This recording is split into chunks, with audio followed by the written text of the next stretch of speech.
All right, all right. Oh shit. All right, all right, all right. All right, all right, all right. How are you doing, Jorah? I'm doing good. I'm getting my Matthew McConaughey voice on. You know, I'm getting the raspiness of the cigarette and the smoothness of this liquor.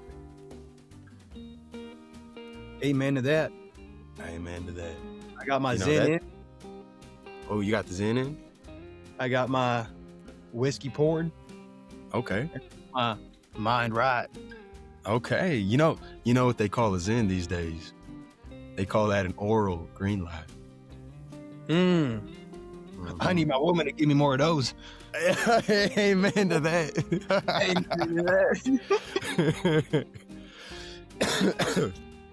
Oh man, I'm in the mountains of North Carolina, Blue Ridge Mountains, but I call it the Green Ridge Mountains after reading this book, Greenlights by Matthew McConaughey. Yeah, because I ain't never heard of no blue light. I don't know. No. Which part of Tennessee, North Carolina you're in. No. Yeah, that's what I'm saying. We got to reinvent. And that's what this book is about, is reinventing yourself. Reinventing yourself, the way you see things, and the way things see you. Let's walk backwards a little bit and tell the viewers why we've come here to this space, third space. We read this book called Greenlights by Matthew McConaughey.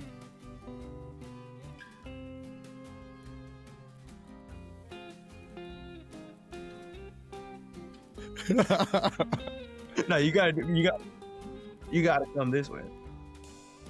Mog off, bro. All right. But yeah, we read this book, y'all, called Greenlights by Matthew McConaughey, and Indeed. you would think that a book written by a Hollywood celebrity who's been so out of the loop of being a normal person would be something that's like boring, played out, already done. But this book surprised me. I don't know about you. Me This too. surprised me. Oh, me too, man. Like, just from the jump, like hearing his story, it just reminds me of what I was surprised with when I first came down here to North Carolina, man. Like, coming from the Chicago suburbs, the same place that you're from, Harsh, and so many of our viewers, coming straight down to the Blue Ridge Mountains in North Carolina as a 20-year-old with nothing but a backpack, a Ford Focus, moving straight into the woods, into a camper trailer.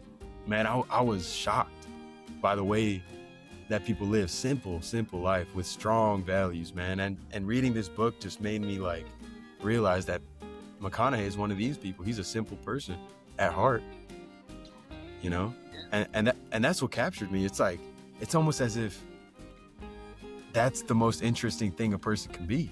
He's just a simple man, in my opinion.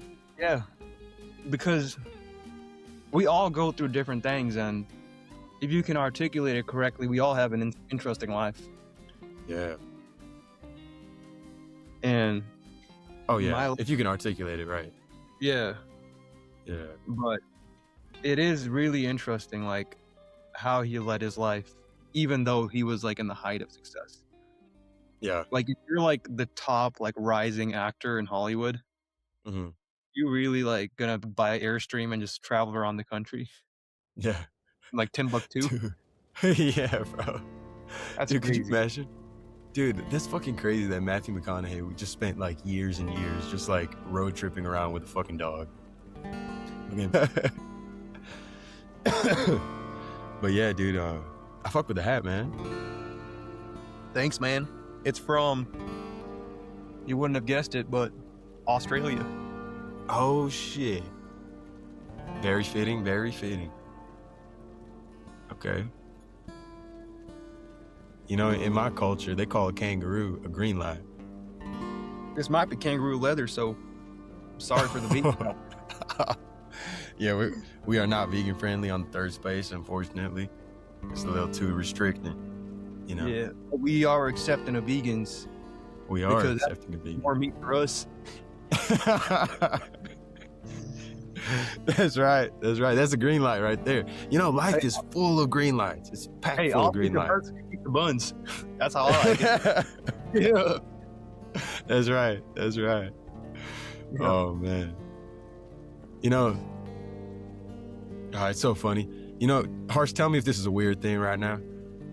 Sometimes when I'm talking to these people down here in North Carolina who are from the holler, and a holler is a little sliver of the mountains, a little flat area of the mountains that the folks call down here. You know, it's analogous to the hood or the block, as people call it, where you're from up in Chicago, and they call it the holler out here, and that's just a little strip of land in the mountains where people reside. And when I'm talking to these folks who are from the holler, I tend to put on this voice, not because I'm trying to be a fake or a fraud or anything, but I just feel like it's the right thing to do. What do you think? Me personally, ever since I immigrated here from the shithole that is India. Yes, sir. Yes, sir. Ever since I immigrated here, the first thing was a southern accent. Now, maybe that's just a cowboy in me as being a little Punjabi boy with a farm. A little Punjab? Yeah. A little Punjab.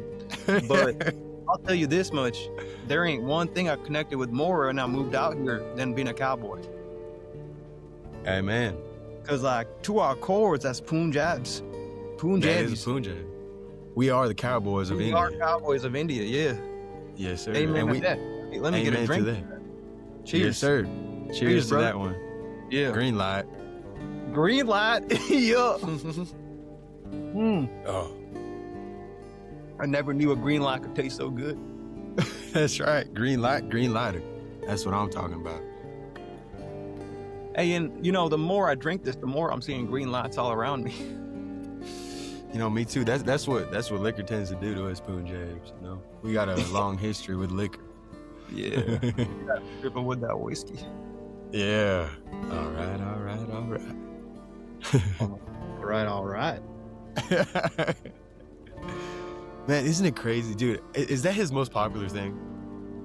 It really is, and like we saw the backstory for it too. Yeah, for real. It was really last minute.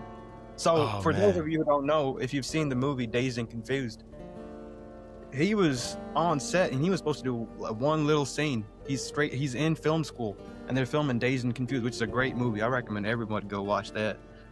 But the director tells him, hey, roll up in the car. This is the first scene we're shooting for the film. And say something to the girls. You know, they're at a diner. Yeah. And this motherfucker saw a green light and he went, rolled up in his whip, put down the window, girls in front of him, and he went, all right. and the world will never know, you know, that if it's his face, it's his voice, probably is a combination of both. It's a combination, but that's one of those things where it's like, there is no one else on earth that could have done that and said that in that way. That's right. And that really just launched his film career. Yeah. Now we can play with that a little bit. Now, if he was the only one that could say that in that way, because I can't really think of anyone else. Right. That maybe he was meant to be Matthew McConaughey in the film industry. Yeah. The target drew the arrow. And that's so interesting, you know. We last episode, if the viewers remember, we talked about The Power of Now. And The Power of Now was a very spiritual book in the sense that it kind of played on the fact that everything happens for a reason, essentially, you know, and everything is unfolding for a reason. And I think Matthew McConaughey really touches on that with his personality, with his essence, with his words. And he doesn't say that specifically. And I think that's very tasteful. I think that's a very tasteful thing that he does, to not specifically say everything happens for a reason, but tells you every piece of evidence why it does happen for a reason. He is a man that understands that life is a train, it's going to run by. And you can either get dragged by it or you could run with it. That's right. Through the changes and through putting himself through adversity, he was able to run. Wasn't even able to run with that train. He was able to fucking race that train. That's right. He knew that next objective and he was like, I'm going to run towards it. He knew the next stop. He he ran towards it. He showed the power of a plan. I think the last book was the power of now, but this book, I see what you're saying, Harsh. It's the power of a plan and the power to see what the plan is, you know. He was a man with an objective, and he had the backing, he had the mental capacity to pursue it. That's right. He had the reckoning to pursue it. Yeah. And that's a question that I asked you earlier, Harsh, through our own individual conversation, is what is your plan? And the way that Matthew McConaughey describes a plan is a hill. He says, choose a hill, climb the hill, and stick to that hill. And that means avoiding any other hill. And by hill, I mean challenge, you know? Mm-hmm. This is a man who accepts challenges, accepts adversity, and climbs that adversity like a hill. Yeah. And just to bring this to us a little bit, as men in this era, you know, obviously we look up to Matthew McConaughey, but that doesn't do us too much justice because we live in a different time. You know, we're Gen Z men. And we got to pick our hill to suit our times, you know? So my question to you, Harsh, is what's your hill in 2026, March, which it is right now? What is your hill? My hill is to be able to be confident within my abilities and myself to pursue the things that I know I'll be successful at. And what are those things? That thing is doing my own thing. You know, Really? I don't want to have someone looking over me. I want to have my own. I want to have my own way of generating whatever I want to generate, whether that's income, whether that's a sense of community. I want to form something unique to myself. That's right. Now, this year I started a new business, and I guess I really want to be able to have that self-discipline to be as persistent in it as I was in a more of a corporate structure in my previous. And I also want to be okay being alone, because I feel like for the longest time I felt like I couldn't be alone. I needed someone with me in like a relationship sense. Yeah. But the more I live and the more that I experience life, the more I realize that you really got to be comfortable being alone, because ain't nobody can strategize better than you yourself in terms of if you're trying to set a trajectory for your life. That's so being right. alone and being able to embrace the challenge that's in front of me. I want to be, that's my hill. That's respectable. That's very respectable. And by alone, you know, with social media, it's very hard to be alone. And I'm sure every one of our viewers who are most likely our age or younger or a little bit older can relate to that. It's very hard to feel alone with social media. You always feel connected. And I'm not sure if Matthew McConaughey knows what I'm talking about there, since he's a little bit of an older gentleman. But you, me, and the viewers know exactly what I'm talking about. What do you think about that topic in the sense of being alone, and how does that fit into your hill? I think being alone, if you're uncomfortable being alone, that means there's something you got to work on. There was a time in my life where I was okay being alone, but then I wasn't alone for a couple of years because I was in a relationship. And then I kind of lost the sense of like what it's like to be alone. And I thought that I never wanted to be alone again, that I was on this new path of like, I always need something around me, something nice to chase. But going through the ups and downs and those like little periods of being alone between relationships, kind of realized that that's when I really was me. I was able to pursue the things I wanted to pursue. That's right. And I think it's you know what? Yeah. You know what? Now that you put it that way, Harsh, I think I take back what I said. I think Matthew McConaughey does know what I'm talking about with being alone and the importance of being alone despite having access to connection and the sense of connection. Because Matthew McConaughey describes in the book the importance of going and doing things alone, such as his adventure to Africa, his adventure to the Amazon rainforest, his adventure into the desert of New Mexico or Arizona, wherever. And I thought that was so respectable. I thought that was so admirable when he went into the loneliness of those adventures by himself on the road with just a dog. Things like that makes me realize how valuable silence, reflection, and presence with yourself and nothing but yourself is in growing and developing as a man. And I really respect your goal to be okay with being alone. And I think that ties into self-mastery. And you know what? Speaking of being alone and speaking of reflection, let's get into a 1-minute meditation. Hell yeah, brother. Yes, sir. You started out because you're the meditation man in this. All right, let me put out the devil's leaf, the devil's tobacco real quick. Get some more of that enlightenment syrup in me. Yes, sir. Cheers to that. I think I'm 3 drinks, 30 minutes. So you about to hit different. Dude, we're all right. Drunk as fuck. Dude, for real. Okay. Third space tradition. Yeah, right. We're gonna get into this 1-minute meditation. Hell right? Yeah. And as always, we're gonna start this very nice and very serene meditation with a very abrupt start. 3, 2, 1, go.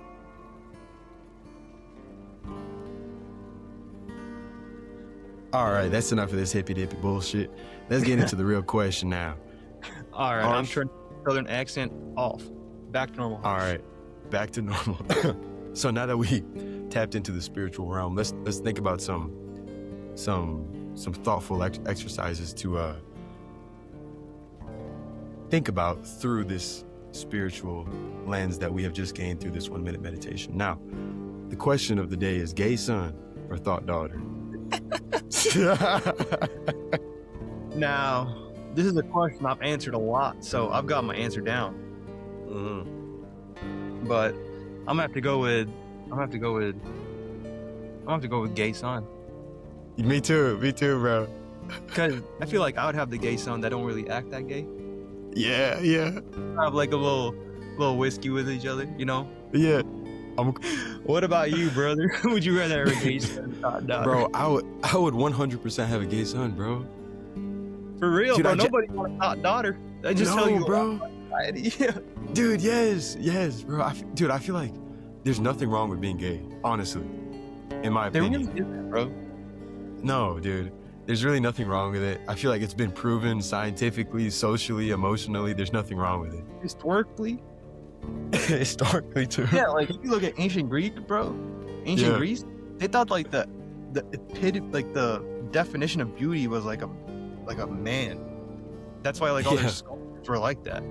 Right, dude. I don't necessarily agree with that, but it's like there is a different school of thought out there. and you know what? Historically, being gay was like look at the Greeks, right? Like that's a perfect example, Harsh. Like if you look at the way that they were being kind of gay, kind of fruity, you know, they were making like these giant buff statues of these guys, you know. But dude, if you look at it, there wasn't a lot of focus on the cock. You know what I mean? I feel like that's the thing that gay guys are missing in today's gay realm is like they're too focused on fucking the cock, bro. Like, what happened to the traps that are meant for like hauling rice, hauling oats, hauling grains? You know, that's supposed to be admirable. Yeah, I think they're too focused on being gay that they forget to be a man.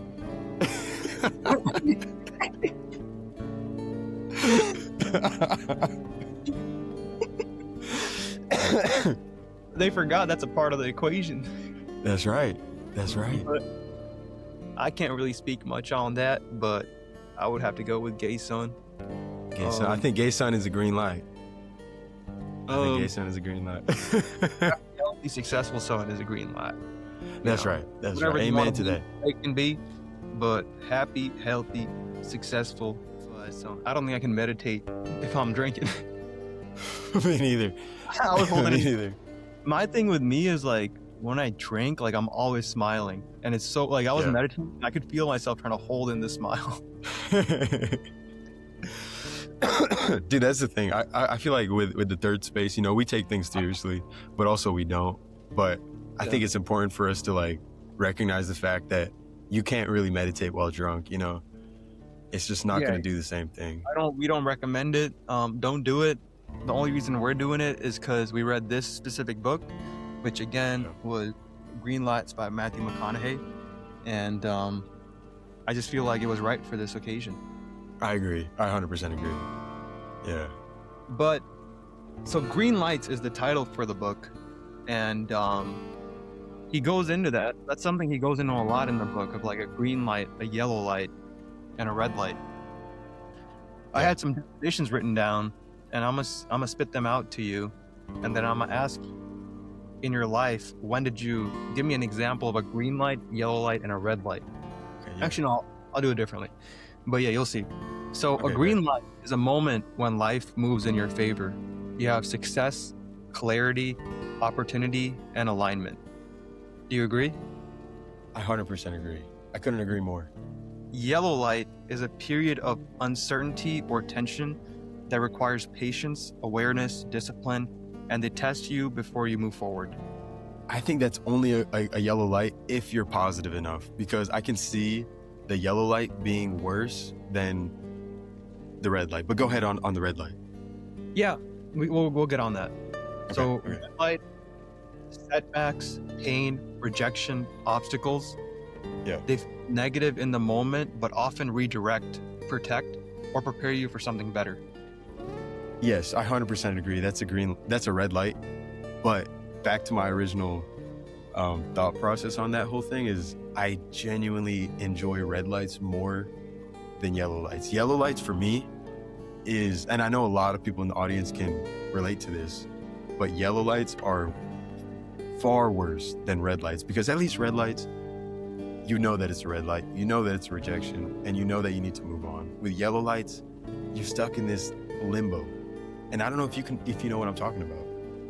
Yeah, dude, so the first question that I had written down for us was, what does a green light actually mean to you in your life right now? And I think we both agreed on the definition. We're talking about the difference between red and yellow. Okay. Red light for me is an abrupt stop, you know? And think about like a red light in a driving sense, where like if you see a red light, you know, stop, and you're stopped, you can't go forward. Right. Yeah. I guess I agree with you there, where like in a red light, you know, you're in a moment of like, you just need to embrace yourself, like brace yourself, and like just pause. Right. But a yellow light is that like uncertainty area in your life, when it's like, I don't know what could happen. It's like, is it going to go this way or is it going to go that way? Yeah. And that is something that is a bit more anxiety inducing. And then a green light's moving forward. So for me specific, if I'll give an example, then I want you to give an example of all three of these. A red light for me was last October, November. It's when I was in like a relationship I didn't like. I was in a job that I didn't like. I was working like crazy hours, like 60, 70 hours a week during the busy times. And that felt like a red light, because I felt like I couldn't do anything else in my life. I was stuck in that moment, like I'm stuck. The yellow light was a period from November to literally, I think like around the beginning of this month. Because this was a period when I came out of that red light and into a yellow light. I know that's not how it works in real life, but that's just kind of how it is for me. Where I got out of that relationship, and it was a period of like uncertainty of like, you know, what's going to happen. And I also got out of the job I didn't like. And that was also like a period of like uncertainty of like, how am I going to make money? What's the future here? Because that job was really aligned with what I did in college. But then this month, March, even though it just started, it feels like a green light, because I've done all the right steps to get my business started, and I'm actually starting to work again on a project that I'm actually passionate about. Yeah. I'm doing something where in my previous role, it was all behind the screen and like 10, 12 hours a day of just like being an accountant. And now I'm actually getting to work with people, and it's also like my own family business.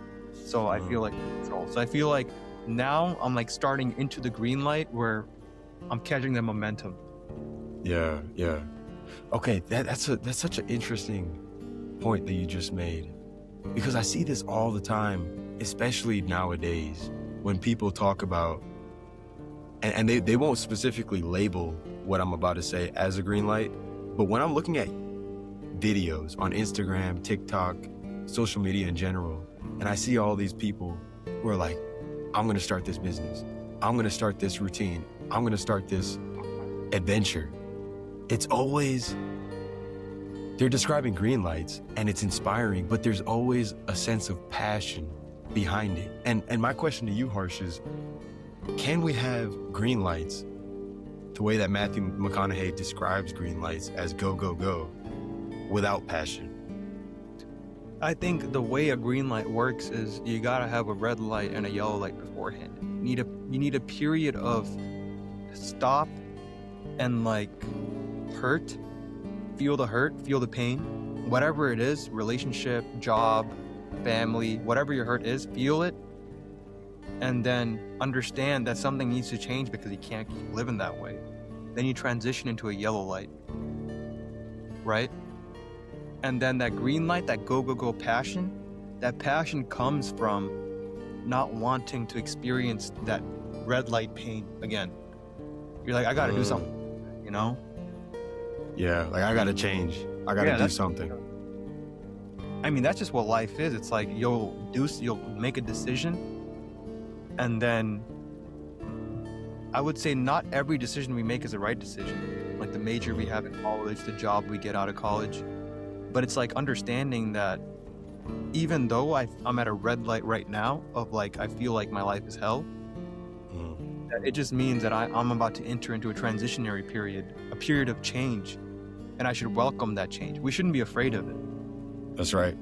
And even in like I was listening to this podcast the other day, it was talking about like therapy and like anxiety. And it's like oftentimes a lot of people are just anxious. For example, like let's say like one person is anxious because of the job they're doing. They don't feel like they fit into this is not like my example. This is another example I heard in a podcast where this person felt like his job was not meant for him. It caused him a lot of anxiety and he was going to therapy for it. But instead of like working on the self, like our way of thinking, this person decided to quit the job and make that change. And then his anxiety went away. So I think like what we need to realize is these emotions that we feel, whether it's anxiety, sadness, depression, even though they're negative emotions, they're kind of our body signaling that we're doing the wrong thing right now. That's so true. We need to be accepting of the change. That's so true. And not only do we have to be accepting of the change, but we have to have a fast turnaround. Once we as young people realize that we are uncomfortable, we feel anxious about our current situation, whether that be the person that we're in a relationship with, the job that we're doing, the routine that we're stuck in, we need to have a fast turnaround fueled by passion of discontent in order for that red light, that yellow light that you're talking about is so necessary to segue into the green light for that green light to occur. If that turnaround rate isn't fast enough, we stay in that yellow light, that red light, and we start getting gray hairs, we start getting bags under our eyes, we start getting anxiety syndromes, all these different disorders that we label in modern medicine. And that's just not healthy. You know, to all the audience members, if you're stuck in a red light, you're stuck in a yellow light, you need to have a fast turnaround rate. And I agree with what you're saying, Harsh, is you need that red light, you need that yellow light, but it's only beneficial if there's a fast turnaround rate into the next thing, into the next change. You know what I mean? Yeah, I agree with what you're saying, but I would just word it differently. I don't think speed matters, but I think more so what matters is your internal ability to change, which I guess speed plays into. Speed's a part of it, but rather than being focused on the speed of like, I need to change, I think if you're in a position where you welcome change and you realize that like, maybe not every decision I make is supposed to be for the best. And even if a decision I made wasn't for the best, that it's going to lead me to make the correct decision eventually. if you have like the mindset of like not being afraid of change, then I think you're gonna have that fast turnaround. But I think it's what's more important is not being afraid of change. That's so true. That's so true. I completely agree. That's a completely good point, because I think focusing on the speed of the change from red light, green light, red light and yellow light into a green light can produce its own set of problems. I completely agree. And that's something that I'm guilty of, is focusing on the rate of my change. But I think you made a great point right there, where it's more so the willingness to change rather than focusing on the speed of the change. Amen to that. That was a good one. Amen to that. Yeah. Wairu. That after drinking some sharab. That's so fact. So, like, honestly, like, in terms of that whole phrase of like people calling it taboo to say it in certain situations. By the way, Vaheguru means I'm in awe of God. That's like wa means like kind of awesomeness, like I'm in awe. Guru, which means is God. So like awesomeness is God. And like in culture and Sikh culture, you kind of just say it anytime like you go through something super stressful to like feel that comfort, like God's putting the stress on me. Or even if you're going through something amazing where it's like, oh, like God is awesome. Thank you. So like I don't really think like there's a right or wrong place to say it. So Vaheguru. Vaheguru, dude, yes, bro. And I want everybody in the audience to apply this to their own life, regardless if they're Christian, Muslim, Hindu, Sikh. It doesn't matter what you are. Don't let anybody tell you the right time to praise God. Yeah, dude, God is all around us. I mean, like, one of the crazy or the most interesting stories from our religion, Sikhism, is when Guru Nanak, who's the first philosopher / guru in the Sikh religion, he goes to Mecca, which is the holiest place for Muslims. And when he's like in his like wherever he's like sleeping, they're like, oh, you can't sleep that way because God is that way. So you can't put your feet towards the position of God. And then he goes back to them. He's like, what do you mean? God is everywhere around us. You know? That's why I don't think there's a taboo against like praying anywhere you want. Like I'll listen to religious hymns while I'm taking a shit or I'm in the shower. You know? It's like God made me. Right. Like, if I want to like feel connected to him, I'm gonna do it whenever I want, wherever I want. And that's the right way. That's the right way to do it, man. Yeah. And respectfully too. I'm not about to like be like cursing. God knows my intentions. If I think the right time to pray is like while I'm having a drink, right? And it's like I'm gonna let that out. Why hold that in? Because he's gonna still see me drinking. It's not like he's. I'm saying he, but I think God transcends gender. Agreed.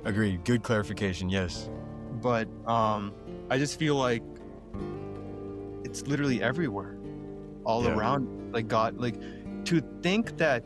And then the other thing is like if you think God has an ego where like, oh, he's saying Vaheguru or like amen or like whatever you want to say, like Jai Shri Krishna, or like anything while you're doing something that's quote unquote sinful. It's like, then that's not a God anymore. If your God can get hurt by you saying something, it's like, dude, I think that's such a good point, and that makes me think of an adventure I went on when I was like a late teen, maybe like 19 or about 19, 18. And I'm going to share the story of this adventure that I went on when I was that age, just because it's so fitting with this book. You know, this book is full of adventures of Matthew McConaughey, full of adversity, full of intentional challenges that our guy here went on. And so I'm going to share a little bit about an adventure that I went on when I was freshly out of high school, and it'll relate to this idea of it's okay to praise God whenever. So when I was 18 or 19, I went on this trip to Colorado with a couple of friends. You know, it was just super random. I just got into camping, hiking, backpacking, all that, and I got a few of my good friends to come with me to a trip to Colorado, and our trip was. The transportation that we used was an Amtrak train, which is a cross-country train and we stopped. I always wanted to do that. Sorry to Dude, cut it's you so off. fun. It's so fun, bro. You should definitely do it. Anybody in the audience, I highly recommend the Amtrak train. We can do that for Wyoming. Dude, I'd be so down, bro. It's like we leave from Chicago, go to Wyoming. I'd be so fucking down, dude. But okay, so let me explain this what happened. And so me and a couple of friends, we were on our way to Colorado into the mountain area, and we stopped in Denver. And so when we stopped in Denver, I wanted to get a cigarette. I wanted to stop at the gas station, get a cigarette, and do my thing. And when I stopped at the gas station, I saw that it was a gentleman running the cashier who was also a Sikh. He had the turban, he had the beard, he was a traditional Sikh. And he saw that I was buying cigarettes and buying a lighter. I was obviously going to smoke it. And in the religion of Sikhism, it's kind of taboo to smoke tobacco while considering yourself a devout Sikh. And as I was buying it, I was explaining to him in Punjabi how awesome it is that two people who are both the same religion are meeting in such a remote place. And I told him, I said, this is Waheguru, man. And he wouldn't say it back to me. He was so against saying it back to me. He had a problem with me only because I was buying cigarettes. And that always stuck with me. I was like, there's something wrong about this person refusing to praise God because of a taboo that I'm partaking in. And I thought to myself, it's so strange that he would refuse to praise God in the presence of a sinner when he's selling the sin to me. And I think that's just a perfect example of how ridiculous the idea of taboos and the idea of rules are in the conversation of God, because we can just so easily kind of argue against it based off of ethics, perspective, views upon who's doing what's worse than what, you know what I mean? And I thought that was really interesting how that kind of tied into one of my adventures and a realization of what we're talking about so many years ago. That's a really good story.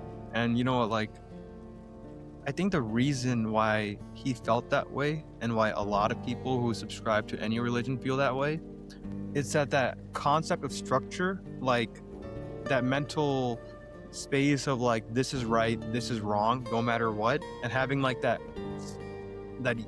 yes, no, 1 and 0 perspective on life, it allows you to like kind of like guarantee a space in this hypothetical heaven in your head. So that's so true. That guy's probably thinking like, I'm not gonna like resonate Vaheguru back to this guy because like I feel like it's gonna get me out of heaven.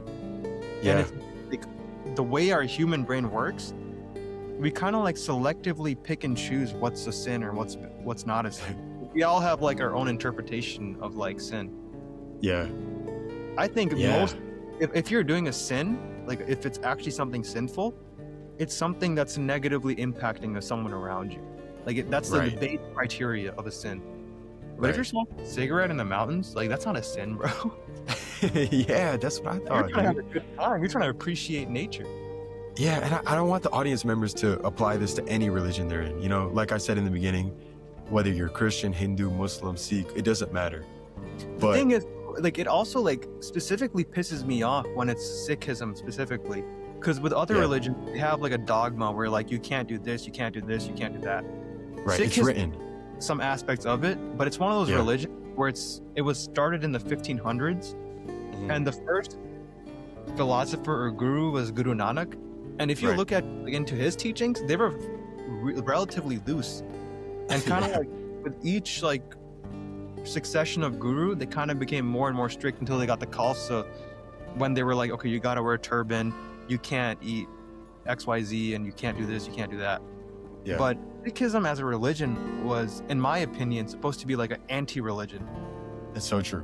Something that people can subscribe to, but it doesn't restrict them for doing what they want to do. It didn't have the caste system, so it's like you can't discriminate based on your caste, and it didn't have like the and like the other negative aspects of Islam, because that's where it was founded. It was founded in between the clash of Hinduism and Islam. Yeah, Yeah, totally, so man. You're like, I think to me, Sikhism is anti-religion. Yeah. Because, like, dude, isn't that crazy? Yeah, that's what Sikhism is.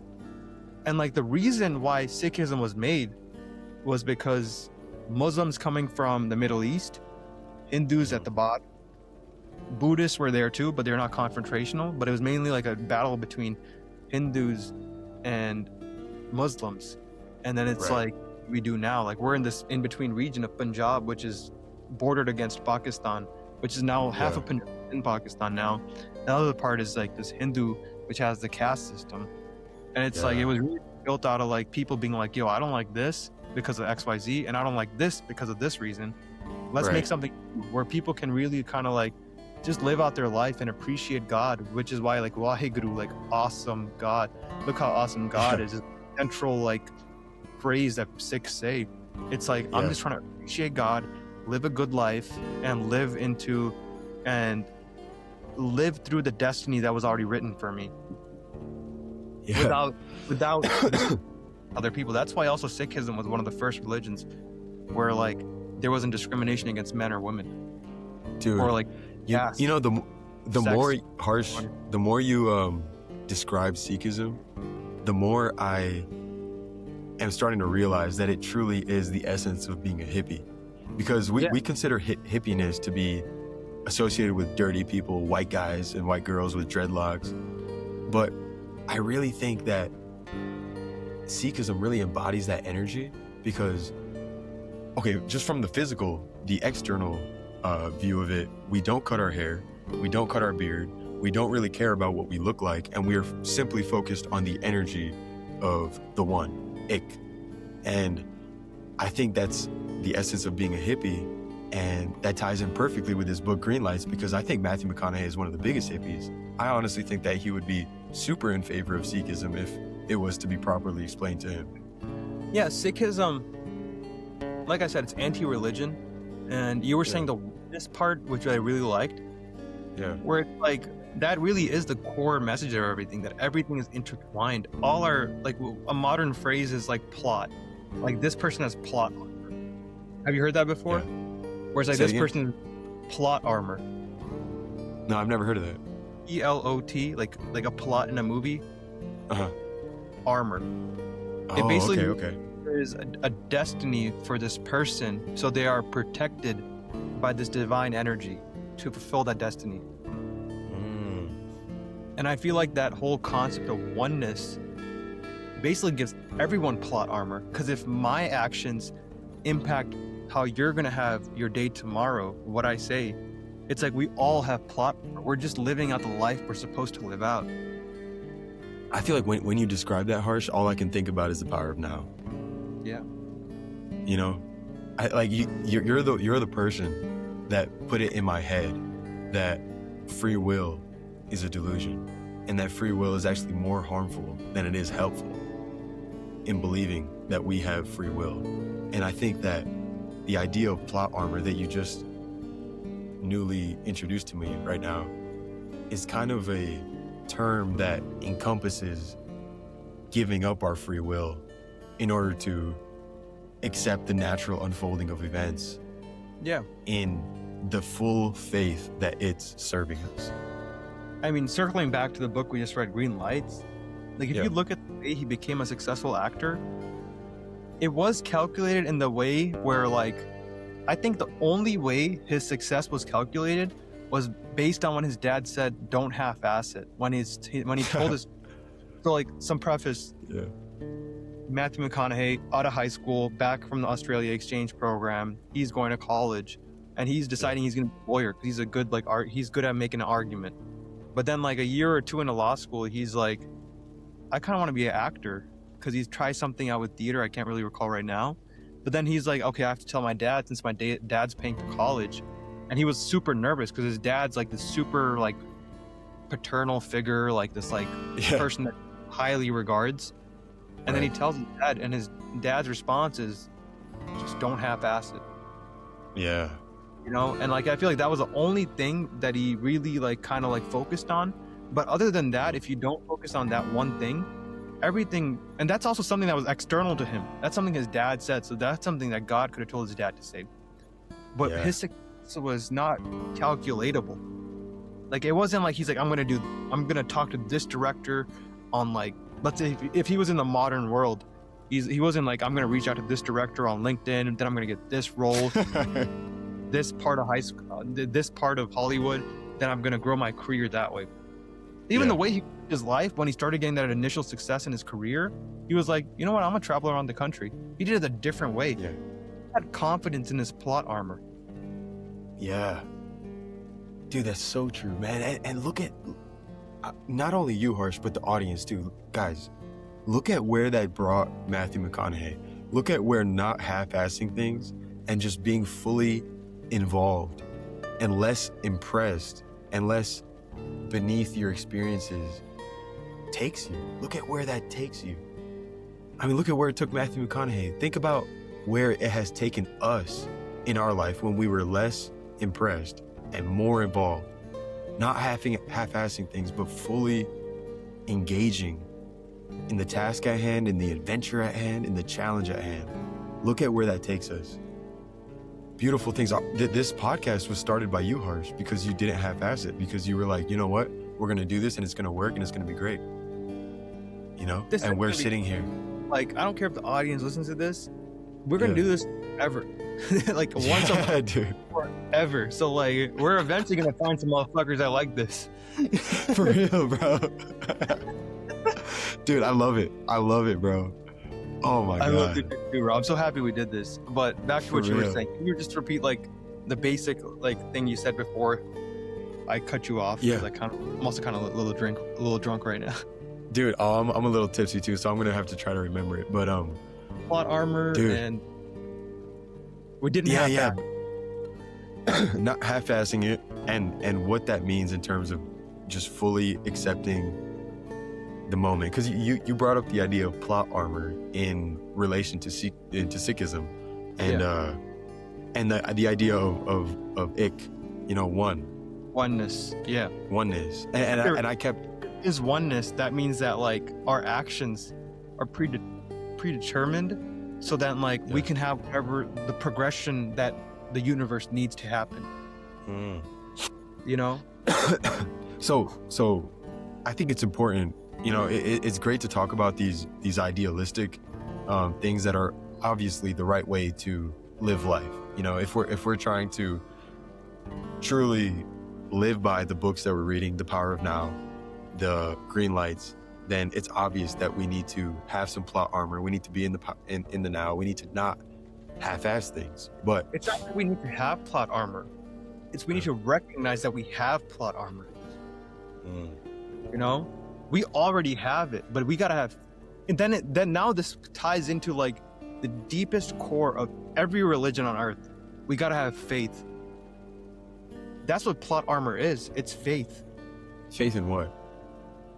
Faith that whatever's gonna happen next, it's for the better. You know? Yeah. We have, like, I think then this plays into, like, okay, that means that I can do whatever I want. So if I want to engage in some degenerate shit, I can engage in it. No, it doesn't. Because I feel like we all have, like, a moral compass within us. And that moral compass is faced by how we perceive reality. And reality is basically the composition of all the individuals around us. So the people around us form our moral compass. So if we're trying to be, like, good in the world, that means we're already virtuous. That's a really good topic right there, moral compass.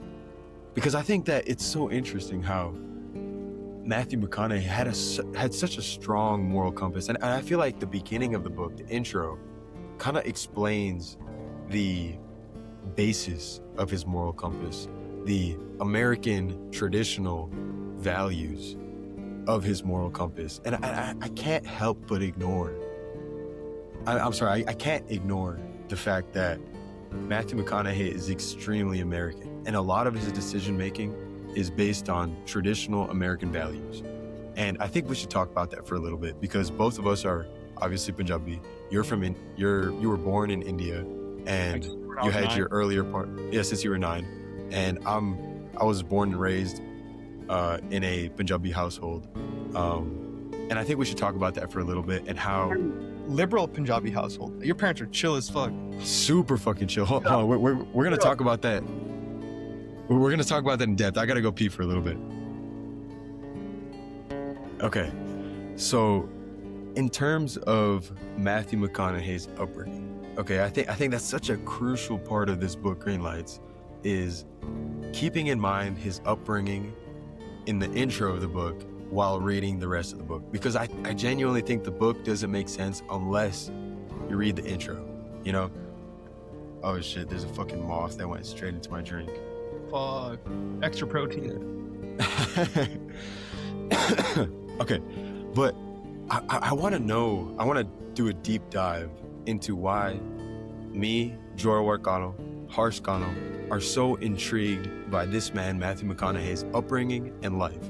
Because obviously he's very American, he's very traditionally Southern American, and we're obviously Punjabi American Gen Z guys. So why is it that you and I and so many other people cross-culturally are so interested in this man's life? I think this is something we talked about.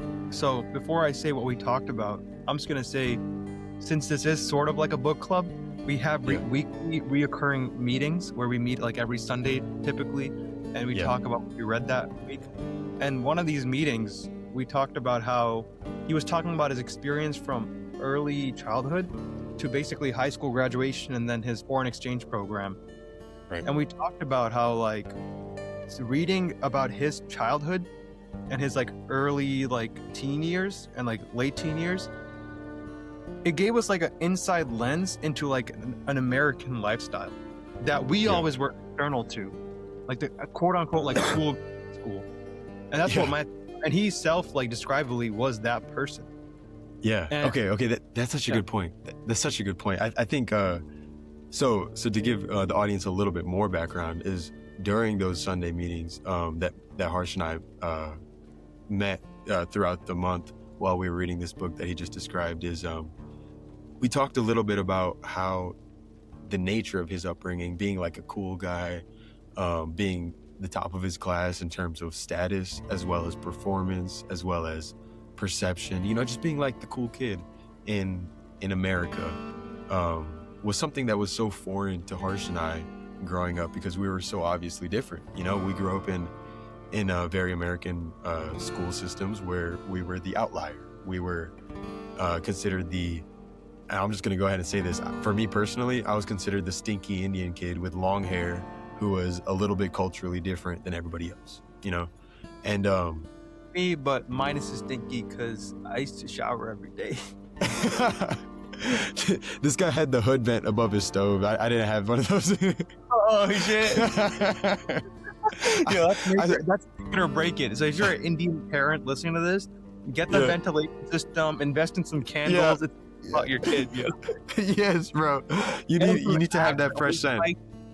Yeah, a little bit of fabric softener to get that scent out, dude. The kid is golden. But so the point being is, we were reading this with admiration. You know, we were like, wow, we finally got an insight of what it's like to be the cool kid. You know, we have plenty of experience of what it's like to be the outlier, what it's like to be the oddball in our class. And it was so interesting seeing the kid who was the popular kid with the highest level of status go through very, very similar hills, adversity, challenges that we are going on, but with a background that is utterly different than the background that we grew up as in our early development. And I think it's so interesting seeing the insight on someone who had it all growing up, because it's proof that we are all the same, no matter what you go through. Even if you had it all as a kid, the girl, the car, the status, like Matthew McConaughey as a high schooler. Too, because like one thing that he briefly mentioned that he didn't touch back on again that I was super curious about was when he meant he was like sexually assaulted. as like a teenager by another man. Was it really? In a van, yeah. No way. Yeah. Dude, it's like I don't remember this. In the first couple pages of the book, he talked about how like the life he's lived, and then he just like randomly dropped in there that he was sexually assaulted by another man in a van while he was I remember this now. I remember this while he was unconscious. Yeah. Dude, what do you think the implications of that was? I honestly can't tell you because he didn't touch back on it again. But what it told me was that like before, I didn't know that about him before I read this book. But after reading it and then seeing who he turned out to be, it's like, oh, this is someone that still had trauma. Something he had to work through. Right. Like we perceive people as like these people and we envy their lives, but it's like you don't really know what this other person went through. Like this is a successful, one of the best Hollywood actors and like recognizable in the world type of person, but it's like we don't know like what led him to that route. You know, it's so true. Go through, and even his upbringing. Like we talked about it in one of our meetings, and we're like, was household abusive or was it not? Right. You know? Right. We did talk about that during one of our meetings. Yeah. My conclusion was that I think his parents had the right intentions. They loved him. And like even he mentioned in the book, like his parents were divorced twice and married 3 times. Yeah. So it's fought a bunch. They had that love. And he really like drilled down on that in his early upbringing, that no matter what, we loved each other. Like even if like I got like beat by my parents, like we'd get ice cream after. Right.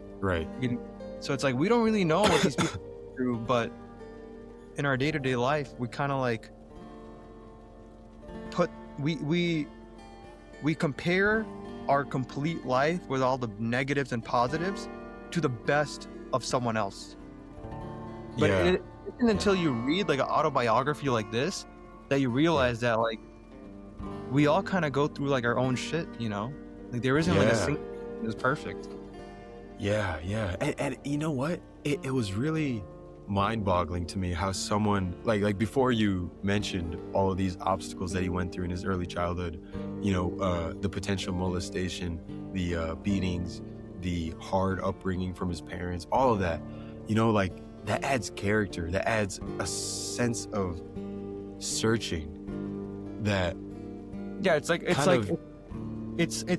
that why, like why did it happen to me, which is what leads you to like becoming an enlightened individual. You gotta go through something. Like for me personally, I'll talk about it. It was just being like obese throughout my childhood, just being like that off like in like when I was younger, like being like the Indian kid, and then like later when I was comfortable being an Indian kid, just being like a fat Indian kid. It's like that like othered me out in a way, but it was like questioning like why. And then like it's like a path you go on, and then you realize like none of this shit really matters. It doesn't matter if you're fat or if you were molested.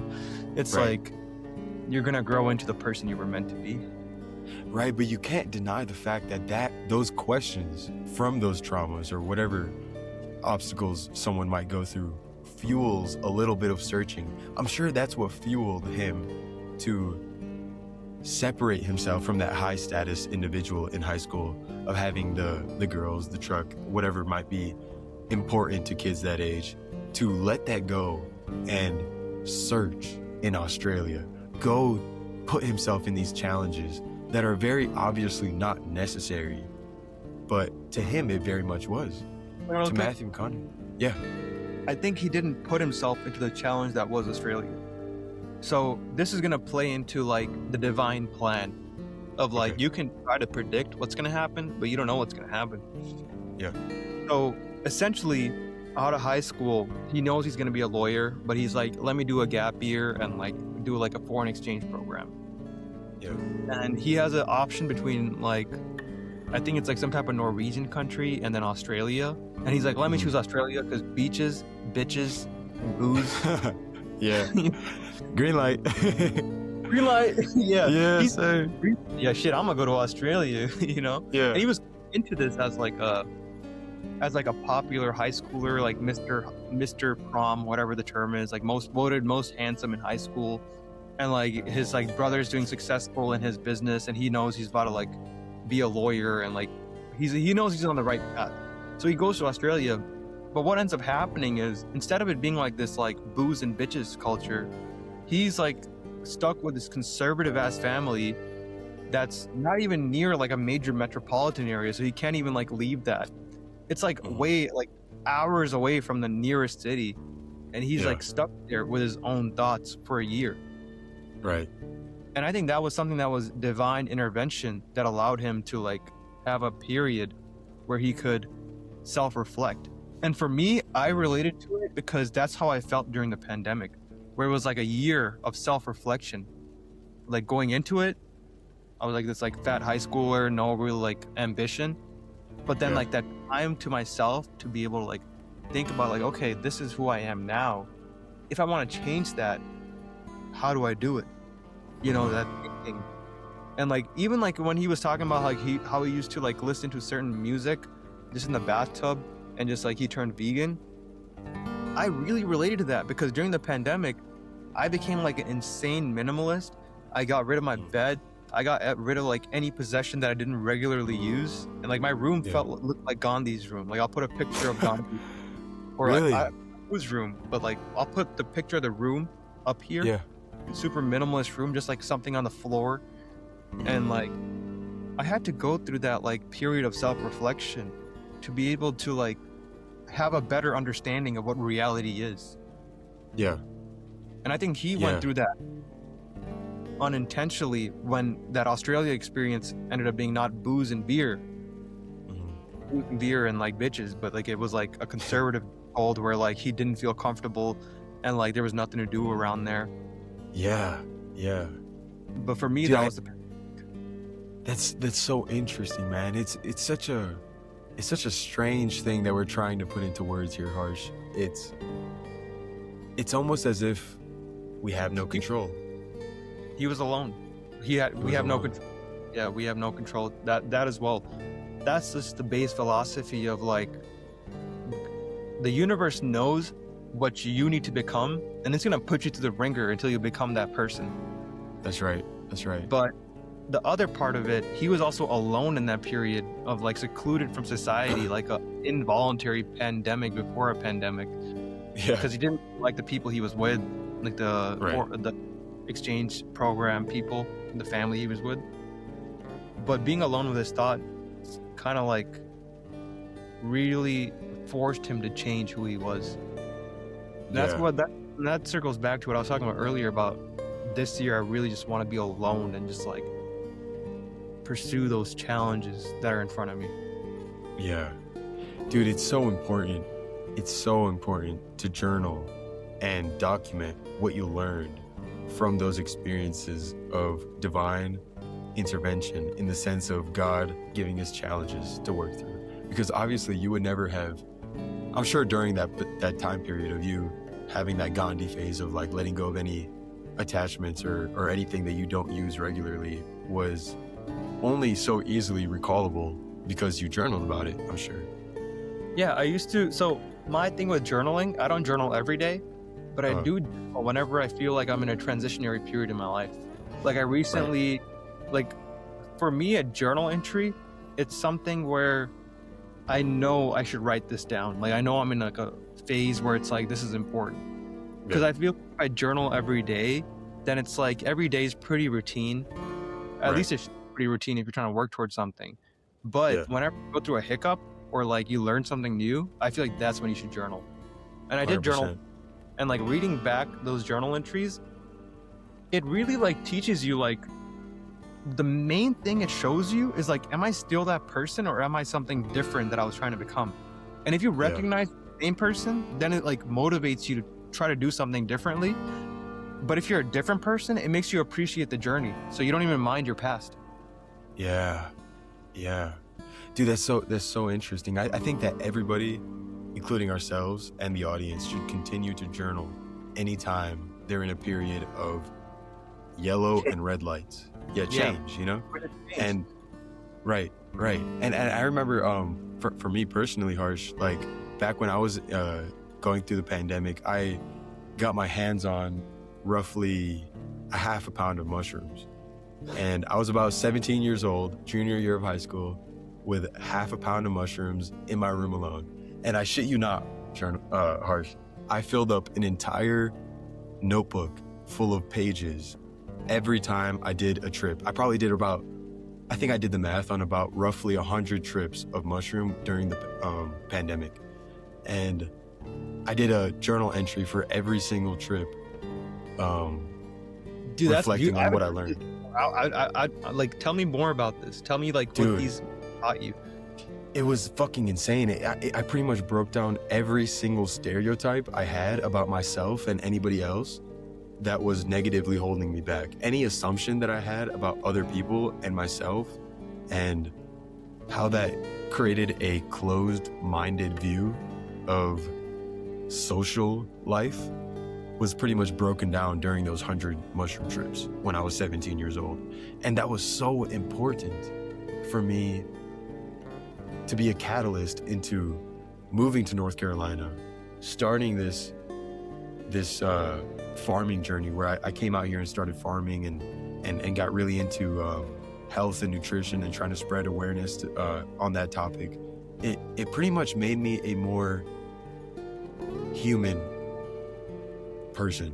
Like I'm a more humanitarian person from that experience, because I really dove deep into the boundaries of what designed my worldview, specifically on people.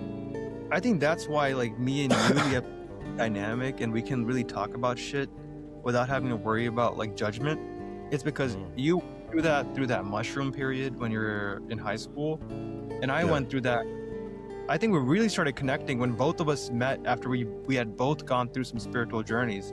So with you, it was a mushroom journaling for like the half a pound of shrooms, and for me, it was minimalism, not buying anything, and fasting. Like for a long time, for basically a year, I ate one meal a day, and I would do extended fast where I didn't eat for like 5 days, and also abstinence too, drugs and sex, and like through those two, like, I'm not saying one is better than the other. It's just that one of them was right for me and the other one was right for you. We've gotten to this where like we kind of like, we haven't lost our ego, but it's not like as prevalent as like it used to be, like when we were like 16 or 15. Right. Dude, it's and dude, I don't know about you, Harsh, but do you ever get compliments on your like spirituality from people? Like I know you were talking about how like during in the dating realm, people like comment on your ability to be introspective and stuff. I feel like that's something that Matthew McConaughey has got to experience in his life. And I think he did that through like going through the suffering of being molested, and also like the period when he was away from his family, which he loved, in Australia. I think what people sense with me, and I think what I sense with you, and what I'm gonna assume that people sense with you, it's that ability that people feel comfortable around you. Like the thing 100%. I'm sure you get this too, where it's like people are like, I can really just like, I feel like I shouldn't have told you that, but I told you that. Yeah, dude, totally. Like the best compliment I ever received, it's when I was like in college and like I was on the peak of my spiritual experience, like fasting over multiple days and like abstinent, not doing anything bad with my body. I think I was probably like on some type of like carnivore diet too. And like this one dude I met in college, and like, you know, in college you're just trying to make friends. And he's like, dude, I feel like I've met you before, but even though I haven't met you. Yeah. And that's like to this day, that's the compliment I've received, where it's like someone telling you that I feel like I've met you before, but I haven't. He was like, you remind me of my. Right. Like that's like to this day I think back to that. Dude, I think that's fucking beautiful. Ezra. Yeah. Dude, that's a green light right there. Let's drink to that. Green light. Green light, bro. Green light. Oh man. Green light anytime I want motherfuckers to drink around me. Green light. Oh man. Harsh, what you drinking on right now, brother? I got that Glenlivet. This is the first drink of alcohol I had. This specific, what is this? A Scotch whiskey. After on my 21st birthday, that's when I broke that whole abstinence thing and embraced the college culture. Yeah. I didn't drink up till I was 21. Oh wow. But this was the first thing I had. And you want to know something crazy about it? It was my 21st birthday. I'm born December 7th. And for my college that I went to, around that time is like the finals time. So I really had to lock in. My friends were like, fuck it, dude, it's your 21st birthday. Like, I know you got like finals coming up, but like, let's fucking drink. So we went to Mariano because I lived in the city. And I ran into Paul or Kai. Yeah. In the city. And he got me one of these bottles. No way. That's fucking sick, dude. Oh, man. Dude, fuck yeah, dude. That looks like a really good bottle of whiskey, man. I wish I was drinking on that. All right. We were interrupted by some network issues, but Jorah, kick it off. Okay, so one of the main points that Matthew McConaughey drills into his catalog of lessons that he shared with us through this book that Harsh and I really took to heart was the lessons that he learned in Africa. So we already discussed that he went to Africa to go on this search for meaning. You know, he had a few wet dreams that we're not going to go into too much detail. No, did he? But actually, one of his dreams. I think that's a good thing. I really want to do. So he talked multiple times in this book about wet dreams, and the one dream he had was so it was a nocturnal emission, but it wasn't like sexual. Yeah, it wasn't. Yeah, the dream was that he was floating down the Amazon River, and there were like African people, like tribal people around him chanting, right? Am I missing? Yeah. I mean, that's about it. And then he wakes up and he's like, he came. Yeah, green light. And he had this wet dream multiple times, like 2 or 3 times.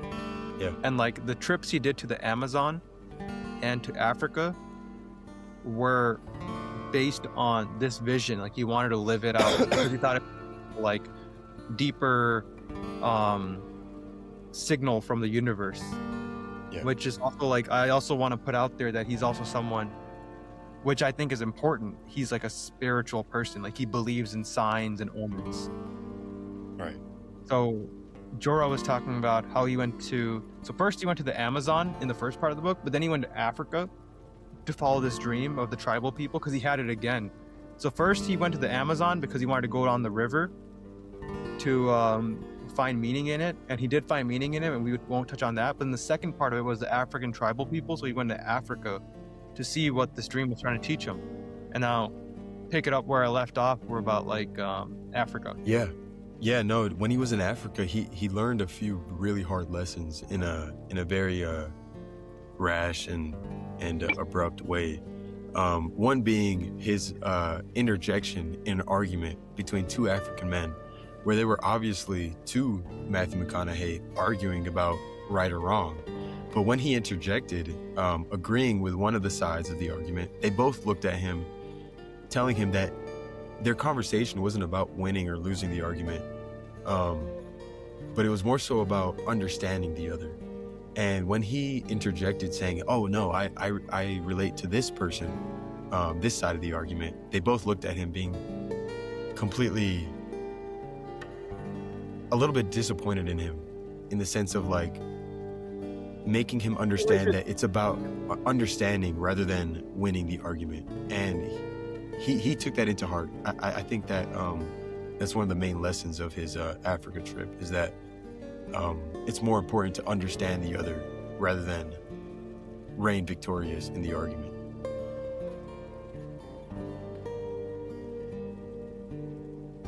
Yeah, I agree with that. And the argument was that they were in a bar and this girl was selling her monkey, her pussy.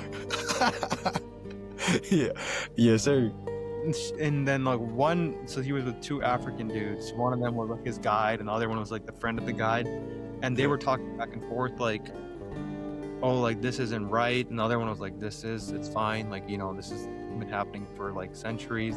And Matthew McConaughey interjects like, you know, I agree with this other person who thinks this isn't right because I think she's a young woman, she can do other things to make money.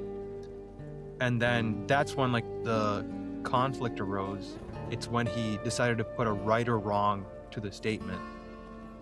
And what the book taught us in that part was the African dudes interjected. They're like, this isn't about right or wrong. This is about understanding the other person's perspective. And then Matthew McConaughey states in the book where it's like, hey, listen, America, we should do that more.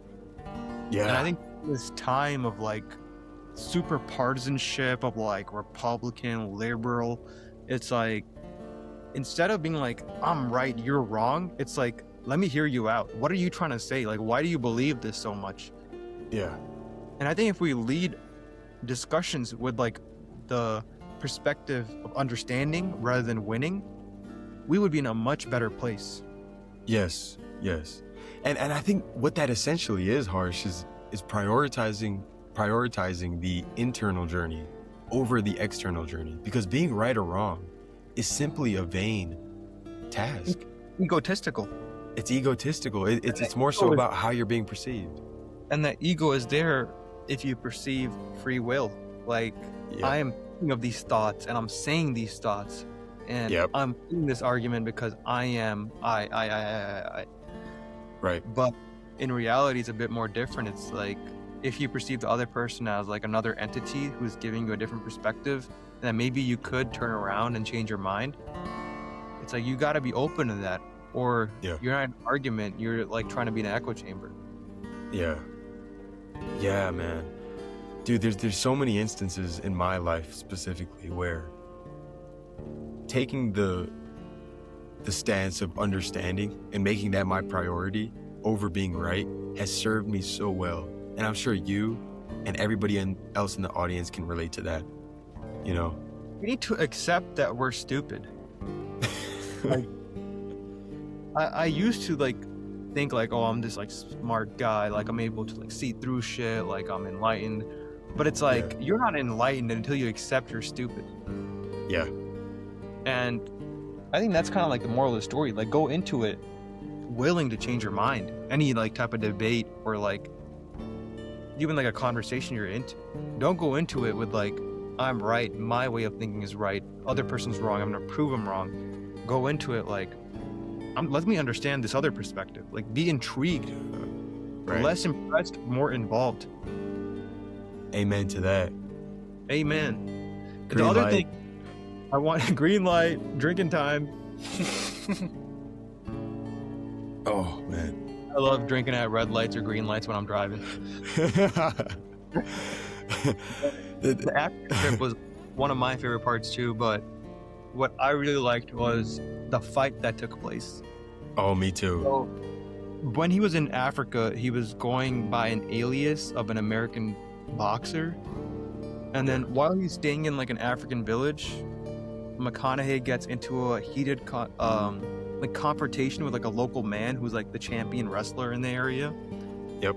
And if you know who McConaughey is, like, this guy's in like a professional fighter. This guy's an actor. He's just trying to be an American boxer. He's pretending like he's an American boxer so people don't recognize him. Yep. So it starts small, tension, ego, misunderstanding, but it escalates fast.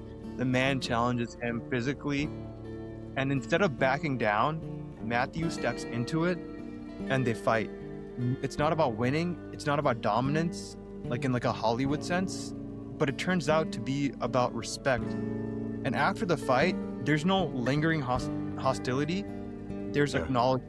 The village, so the African village he was staying in, the village sees that he didn't run, he didn't hide behind like being a celebrity or whatever, or like being like an American. He didn't act superior. He stood his ground, and because of that, he earned his respect. That's right. And I'm sure every man in the audience who's a little bit older, who can be younger and has experienced this in his life can relate to this, is that competition is so much more than winning and losing. It's about proving yourself as a man. It's about proving yourself to you. You know, and I think that's what... It's about embracing the confrontation. Yes. It doesn't matter if you win or lose. It's like, are you stepping up to the challenge? Yes. We're in a war right now, and if this is like World War II, it's like, it doesn't matter if like we never like talk shit about a soldier who died in battle. We don't call him a loser. We respect him taking up that challenge, and then we held like a higher respect that he lost his life in that challenge, sacrificed himself for the greater good. That's right. And you know what? We don't have to go to war to experience that. You know, when I came to North Carolina, I made a point that I wasn't going to hang out with people to party, to drink, to do anything like that. The only time I'm really going to make plans to hang out with people was to work out, box, spar, or learn something from them through conversation. And all of those things that I told myself I was going to hang out with people for includes some level of competition. Not to win, but to prove to myself that I'm a man. And I think that's so important to me, is proving myself worthy of challenge and accepting my shortcomings through the confrontation with another man and his skills and what he brings to the table. There's so many times during my journey out here in North Carolina after moving from Chicago that I was meeting someone who's a wrestler from back home, you know, someone who participated in wrestling in high school. And I'm like, you know what? Hey man, you should come over one day and you should teach me how to wrestle, and maybe we can spar and you can show me what you got. Or someone comes up to me and sees me shadowboxing on campus or something, and it's like, hey, I love boxing. We should spar sometime. And we get together and we plan out a sparring session. And every time I've participated in one of those spars, wrestling matches or whatever, with a strange guy I met out here, I felt more like a man. I felt more comfortable in my own skin than I did before. Not because I won or lost, but because I accepted the challenge. And I want to tell every young man listening to this podcast to accept a challenge, whether it be a conversation, a workout, a hike, an adventure, a sparring session, whatever it may be that challenges you and puts you up against someone else's skills. Go ahead and do it. Prove to yourself. It doesn't have to be about winning or losing. It just has to be about showing yourself what you're made of. I think that's so important, so fun. It's such a good thing that we can do as a healthy activity as young men. Yeah, it's like such a fire statement, like to embrace the challenge. And honestly, like, so weird, because like we talked about, we went through like some similar time, like we went through like a spiritual journey during the pandemic. Yeah. But for me, I didn't classify it as challenges. Like over the years, I've learned that if you really want to connect with people and you want to build a sense of community, you have to go through difficult things together. And a challenge is like a difficult thing. Like if you're out there and you don't have any friends, and like even if you're trying to make friends, you hang out with people and it feels shallow, like y'all are just like drinking together. Yeah. The reason it feels shallow is because you haven't gone through something difficult together. Yeah. Best friends you have is because you two went through something difficult together. Right. And you saw this other person at their lowest, and then they saw you at your lowest. Okay, so my friend that I introduced you to, who was participating in the book club at the beginning of the Power of the Now book, he's like a military guy who has like competition in his blood. He was a state champion wrestler in high school, and that's the main state champion. Yeah, dude. That's one of the main reasons I became homies with him, is because I saw that he was a man who loved to compete, loved to push himself, and loved to work out, and obviously loved to smoke weed. I also love to smoke weed. And yeah, great. Hey, green light. But yeah, so me and this kid, we met in college during a biology class, and we started off smoking. And I realized quickly that he was a military guy who's very into martial arts and working out. And me and him started working out together. And we noticed that every time we work out together, we pushed each other to failure, complete and utter humiliating failure. Every time we worked out, it would go on for 2-3 hours. We'd be going on hikes. We'd be going on rucks, which is when you take a weighted backpacks up on mountains and stuff, and we'd see each other fail, and we bonded over that failure of exerting ourselves to humility, to throwing up, to crying, all that shit. And I think it's so important as men to challenge each other. And I think that's exactly what Matthew McConaughey experienced in Africa when he faced that wrestler in that village. Is he at that moment, the crowd kind of disappeared, and it was just him and that African guy giving it their fucking all. And I think as a man, what me and Harsh are pretty much trying to say is that's so important. As a Gen Z person, as someone in this modern age of superficiality, to experience what it means to fail together, is so fucking awesome. Specifically in Gen Z, like, so many of our connections are just so social, like in like social media.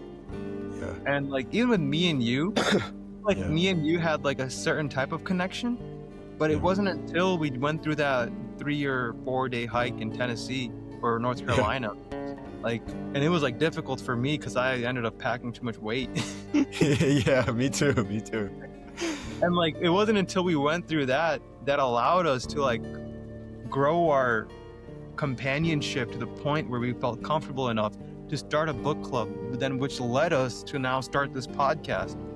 Yeah, totally. And if we didn't do that, we still would have been like, oh, that's my cousin Jorah. Like I talked to him times, and like sometimes we go shoot guns. But we have to be together in order to fucking grow the bond. And then for the viewers, the last Tennessee ship, then last was it in North Carolina? It was Tennessee. The hike we went on? Yeah, it was Tennessee. Okay, so the trip was in Tennessee, but we are planning a hike in Wyoming. This little hike is going to last, I think, over the course of 5 days, and it's going to be a lot of fishing, and then towards the end of it, we're going to be climbing a mountain, and we're going to be documenting all of it. So next time, like in this coming months, in like August, I think we're planning for it, we're going to be recording this whole Wyoming trip of us going through such challenging shit together. Yeah. Oh man, I'm so excited. You know what? This is more important than investing my money, than getting a good job, than even achieving a relationship and a family.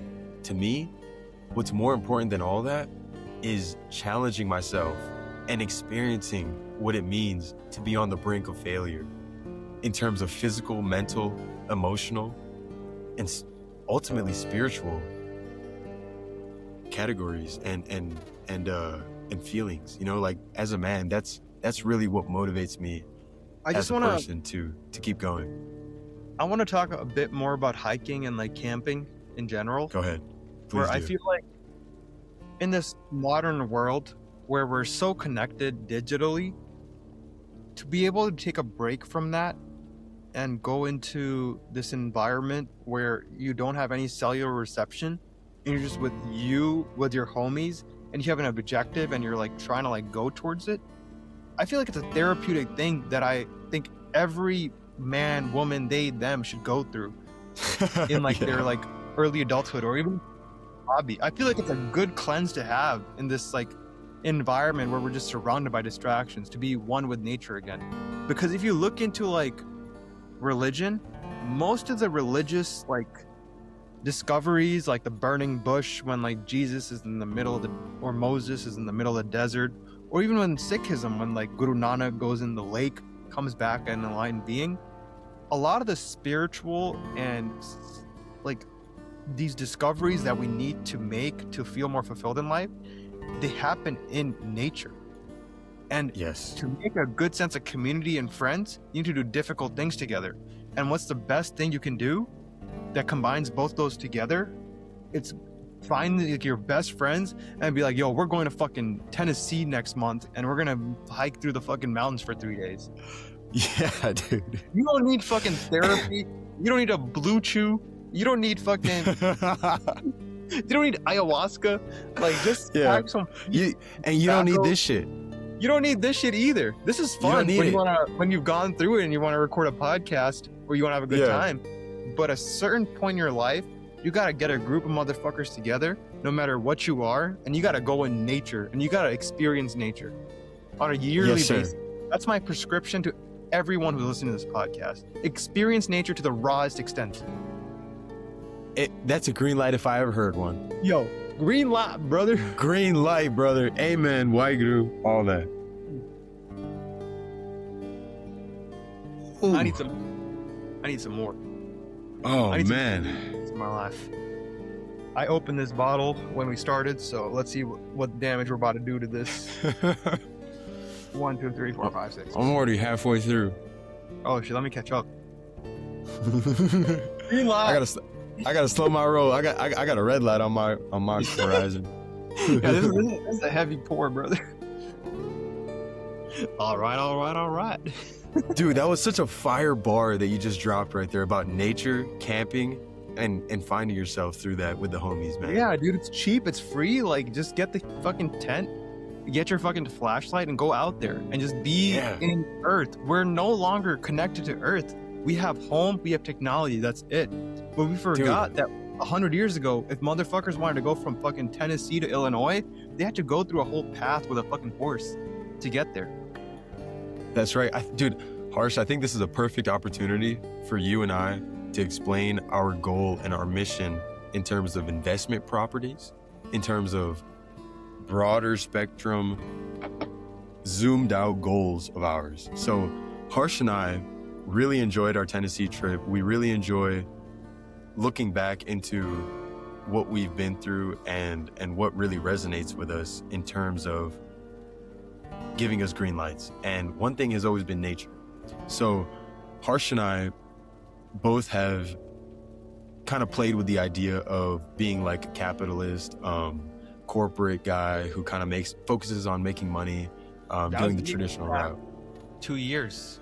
Dude, exactly. And me too. You know, I went to UIC. I went to the big college, trying to get the degree, trying to get the money, all that. But Harsh and I are actually on this route, on this journey to have investment property that kind of brings people into nature, kind of in the suburbs of big cities, that is centered around nature experiences for people to get away from the city life, away from the corporate life, and into earth homes. Harsh and I have been researching earth homes and what it means to live from the land, whether it be from in the setting of farms, whether it be in the setting of rural, highly disconnected environments. And Harsh and I are building this podcast and building our entire lives around investment properties that help ourselves, our families, and ultimately society to get more in touch with nature and more in touch with these feelings that we're describing in this podcast that are so important to us in getting in touch with ourselves. I 100% agree with that.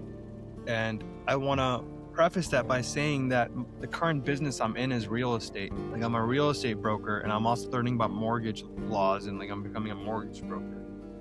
Yeah. Just to like better understand how we can set this up, like this Airbnb or some type of structure that allows us to reach out to our viewers. And I hope that the viewership is going to keep on increasing. And then we can allow people to have these opportunities to touch grass and feel how good we felt. Yeah. Like, we really want to form a community with this podcast. This podcast, it is a hobby, and it's something that we just love doing, and we're going to keep doing forever. But something that we would love to happen is that, like, a lot of people start watching it, and they're like, you know what? I kind of want to, like, hang out with these people, or, like, I want to feel what this vibe is. And I want them to come to our space, not in terms of a profit incentive, like, I want to be, like, a billionaire. It's like, I want to set up this environment where people can come and they can feel what it feels like to be human and not be stuck in this like digital realm that our current environment is. That's all right.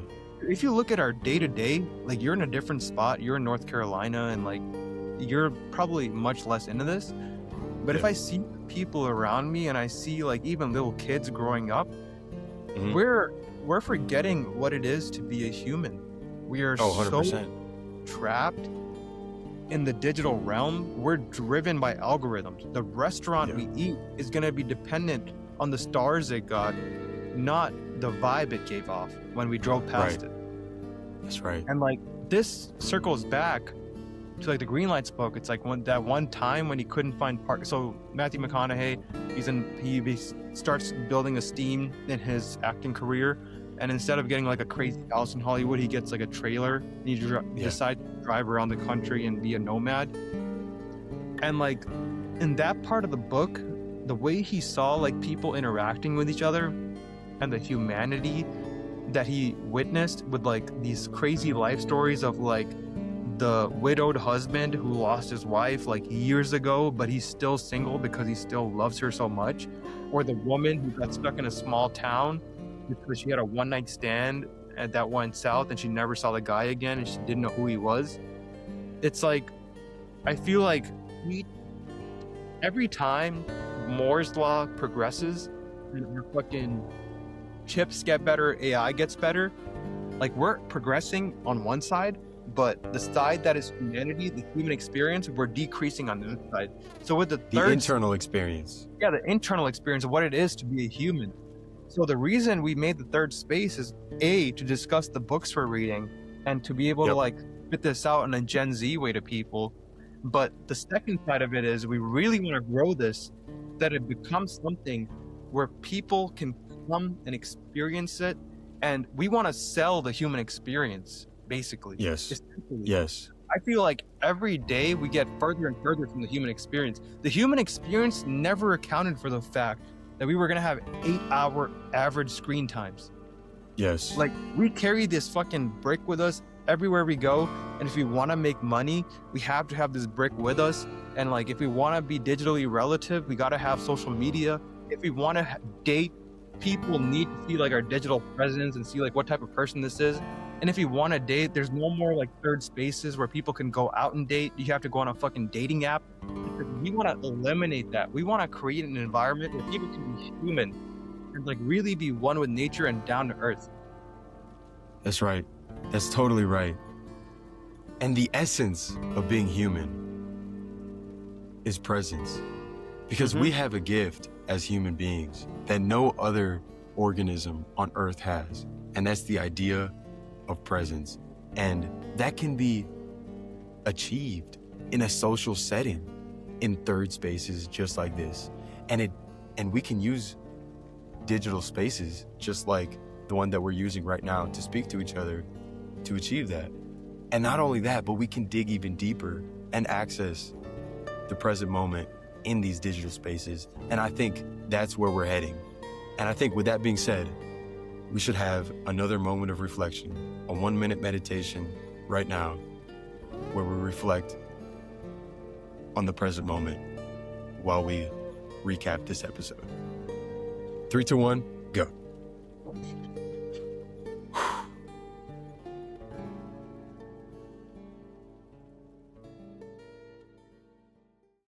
And with that, recaps the second episode of the third space here on a digital platform. Y'all, yes, sir. Be a part of this because we're trying to elevate the human experience. Because like with this fucking modern technology, AI, and like social media, it's taken us away from what it is to be a human. Oh my God, yeah. We're losing our fucking humanity, bro. Dude, big time. If the average screen time of an average person is 6 hours a day, and then you need 8 hours to sleep, then we're decreasing what it is to be a human. And if you look at these fucking AI people like Elon Musk, Sam Altman, these are fucking transhumanist people. They want to get away from being human. They want AI to be this new level of consciousness. And I think there's something beautiful about being human, this biological being who's in this environment that was created by God or the universe, whatever the fuck you believe, and to live it. There's something special about that. It's not all about intellect or how much you can fucking trade with the AI and make the most amount of money. It's about what are you in the universe? That's like, right. Who are you, That's you right. know? We're forgetting what it is to be human. And if you want to remind yourself, I highly, highly recommend, and I'm sure Harsh also agrees, read this book, Greenlights by Matthew McConaughey. Book, bro, because this motherfucker talked about his life before the technology era and the way he lived it. And you're gonna read this, you're gonna be like, damn, I want to live my life this way. I don't want to live my life on fucking Instagram 8 hours a day.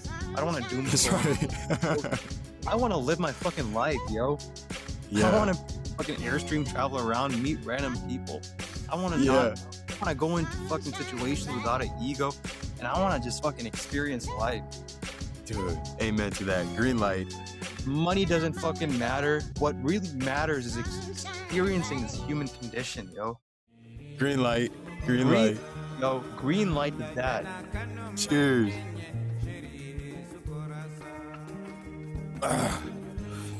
Said Waiguru, amen, Greenlight, baby. Signing out from the third space on all digital platforms. See you in the next episode. All right.